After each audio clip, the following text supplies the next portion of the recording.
Hello tout le monde!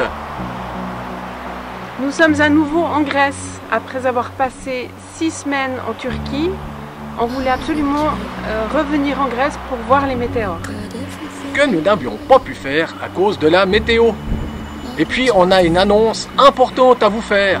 Et oui, nous aussi on peut faire de sensationnel. Mais ça, c'est à la fin.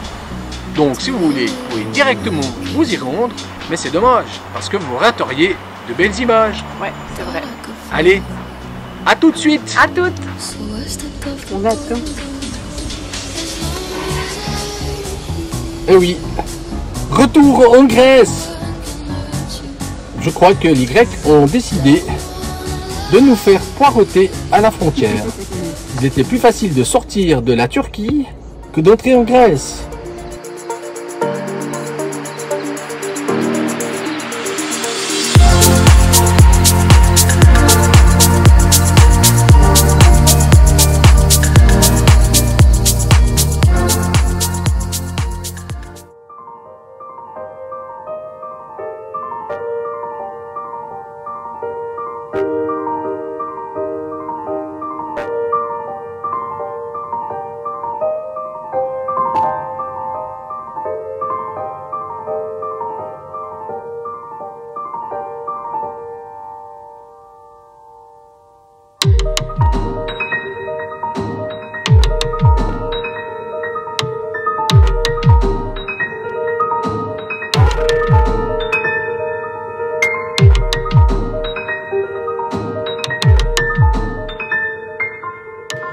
Voici donc au pied du grand météore.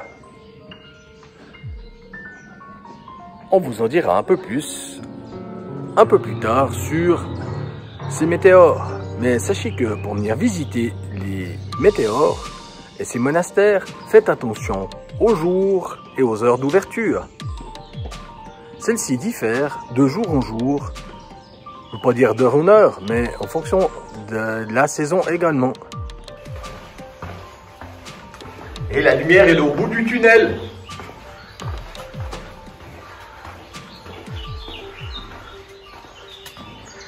Est-ce que tu as vu qu'il y avait un autre monastère? Oui, j'ai vu.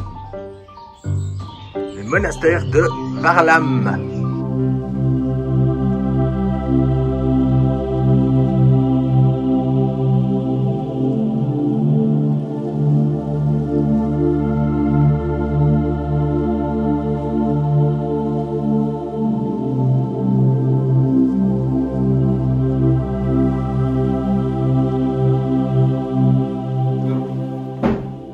Comme il faut, hein? C'est bizarre ta jupe.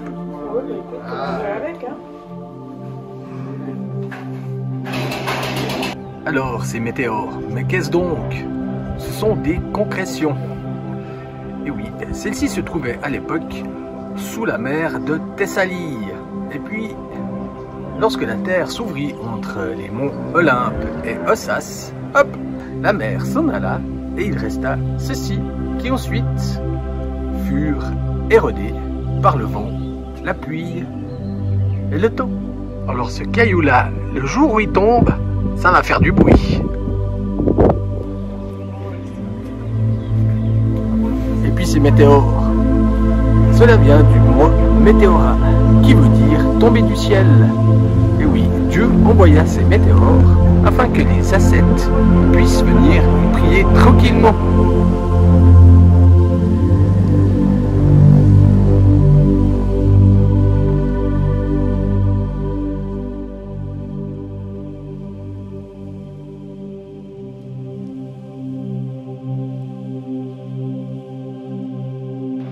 S'agissant de concrétion, les moines, au début, allaient prier dans des grottes qui sont formées à l'intérieur de celles-ci. Et au fur et à mesure, afin de s'éloigner des Turcs et des Albanais, ils construisirent ces monastères au sommet de ces météores. À l'époque, il y en avait 24.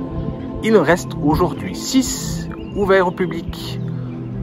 Là, nous sommes au Grand Météore, qui est le plus grand. Et derrière moi se trouve Varlam. Ceux-ci sont donc ouverts au public. mais pas tous les jours de la semaine, comme j'ai déjà pu le dire auparavant. Et il nous reste un qui, lui, n'est pas ouvert au public. Il s'appelle Ipalongia. Je suis pas très sûr de tout ce que je dis. Aujourd'hui, ces monastères sont une véritable manne pour l'église orthodoxe. 3 € d'entrée par personne et cash. De plus, les dames doivent porter la jupe. C'est pourquoi Carole... C'est... comment dire ça? Comment est-ce que je peux dire? C'est pour ça que Carole a une jolie petite jupe beige qui est à disposition à l'entrée. Tu as l'autorisation de filmer à l'extérieur, mais pas à l'intérieur. Et encore moins les peuples et les moines.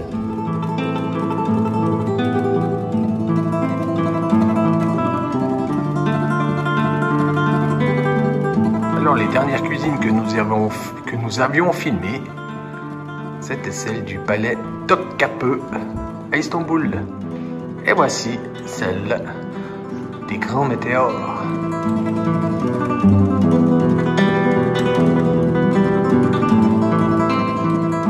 Et vous allez me dire, mais c'est quoi ces concrétions dont tu parles? Eh bien voilà, voilà, c'est là, juste là.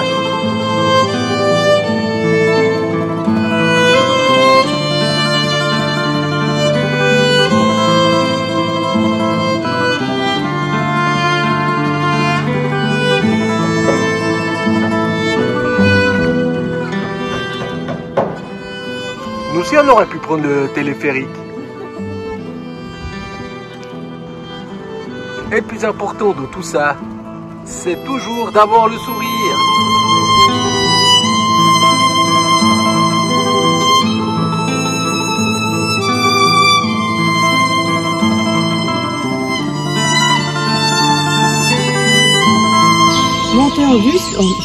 Monter en bus, on descend à pied. Mais alors, les indications, je pense qu'ici en Grèce, les gens préfèrent prendre les autocars que les chemins parce qu'il n'y a aucune indication. Et puis surtout, fais comme Carole, marche la tête en l'air. Comme ça, tu ne rateras rien. Notamment vers l'âme qui se situe là-bas. Ouh, juste là, là. Il faut marcher la tête en l'air parce que comme ça tu loupes rien, mais il faut quand même regarder où tu poses les pieds parce qu'entre les feuilles mortes et les pierres rondes où tu glisses dessus, aïe aïe aïe les chevilles. Petite précision, ces monastères ont été construits entre le XIVe et le XVIe siècle.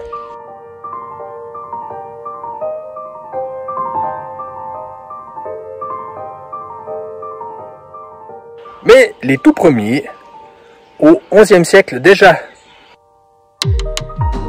Agios Nikolaos, autrement dit Saint Nicolas.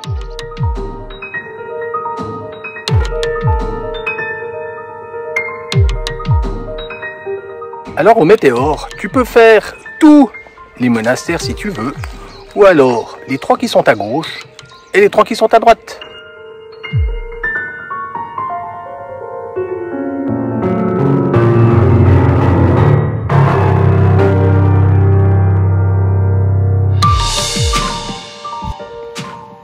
Tu sais que tu aurais pu passer à côté, hein?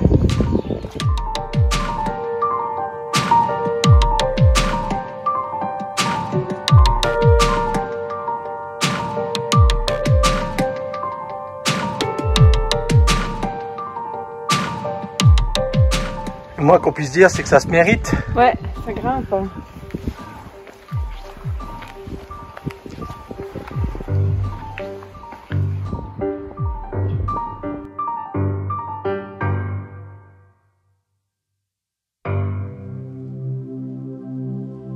Tu veux prendre l'ascenseur?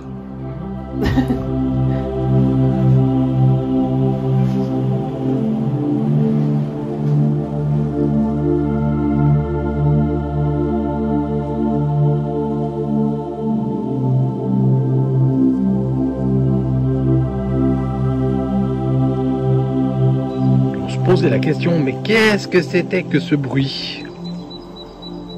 C'est sûr, au moment où je dis ça, elle bouge plus. Là, la tortuga.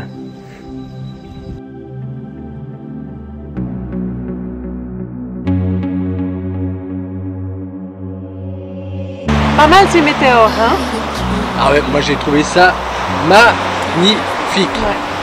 Finalement, nous avons bien fait de revenir, non pas sur nos pas, mais de retraverser la Grèce.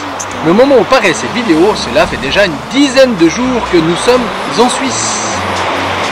Comme nous avons pu vous le dire dans les dernières vidéos, et sur Facebook et sur Instagram, pour vendre notre camping-car.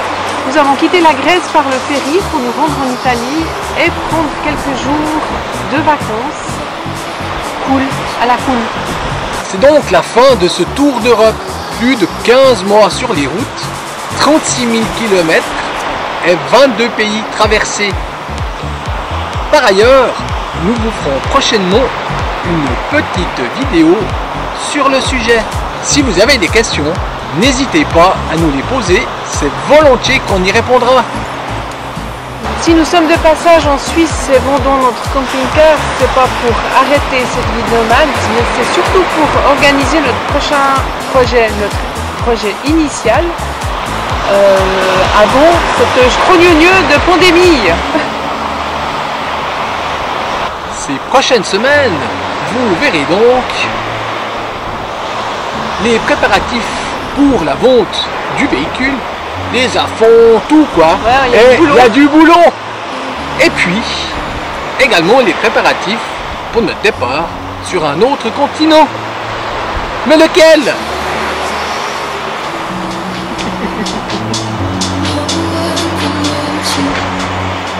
Au revoir.